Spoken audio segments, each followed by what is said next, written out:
Hey you, do you spend hours animating in Premiere Pro only to end up with bland, jerky animations? What is that?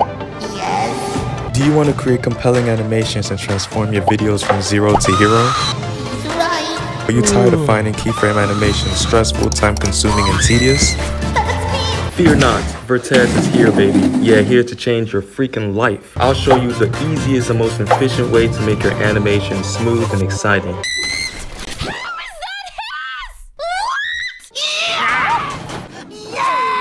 I'll do my best to be educational and entertaining in this video as much as possible because according to my YouTube studio report, God help me. That was good. Alright, first things first, open Adobe Premiere Pro. Suppose you already have an image you want to animate. In my case, I'll use this image of Finzar because he's my favorite YouTuber. Now let's start adding animations. The picture looks too large, so I'll use the scale tool to adjust its size and fit it to the source monitor. There we go. For this animation, we'll smoothly slide the image up the screen, like sliding up a slide instead of down. What?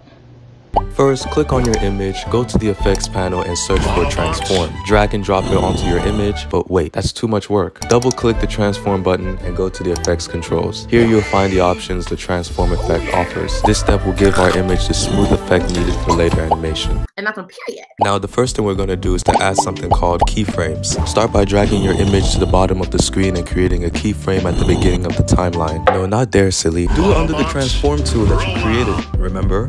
There we go. Next, move 5 frames forward and add another keyframe, then pull the image upward. Expand the effects control panel by pressing this button and you will see 2 keyframes. Right click on the first keyframe, choose temporal interpolation and select the ease out option. Repeat for the last keyframe, choosing the ease in option. This ensures the image moves smoothly during the animation. But wait! The animation still looks similar. It almost appears nothing has changed. Vertez, you lied? Of course not. There's only one more step left. You sure about that, buddy? Don't do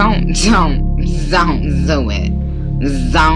To finish this animation, scroll to use composition shutter angle and uncheck the box. Set the shutter angle to its maximum, usually 360, and there we go. The animation now looks significantly smoother and more polished than the initial version. It's a noticeable improvement. Now you might be satisfied and ready to say goodbye, which is fine. But what I'm about to show you next is the extra spice that can even enhance your animation even more. If you want your animations to be as dynamic like this, then follow these unbelievably easy steps. Return to the effects controls panel and focus on these 2 keyframes again. Next to the position bar, click the small side arrow to reveal the handles between the keyframes. Start by clicking on the last handle. No, wait, was it the first?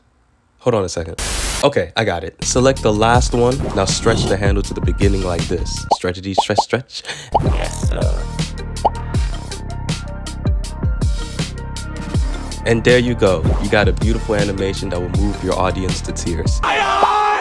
You can experiment with this to create various animations. Be creative with it. I'm sure you can create something awesome. And if you want to know how I made this 3D effect with the animation as well, you can just simply go to the effects panel, search 3D, and apply basic 3D on your image. And there you have the option to do a swirl effect or a tilt effect. Wow! Play around with these so you can use keyframe animation to make it as if that your animation is doing a backflip or a front flip, or even a side turn, which is what I did here. And lastly, if you want to make this shake and light effect on your animations, to be honest with you, I just use presets.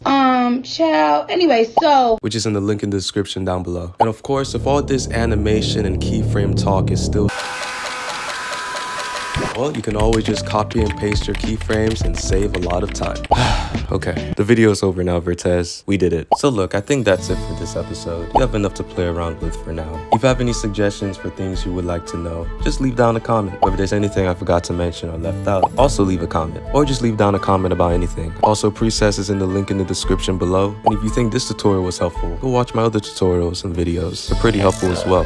Anyway, thank you guys for all the support, and I'll see you in the next video. Go outside, go watch a movie, go take a walk in the park, go swimming, eat pizza with pineapple, and subscribe to Vertez.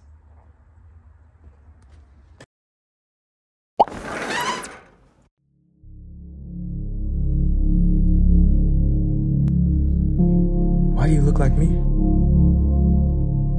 Vertez? Yes. Are we? What?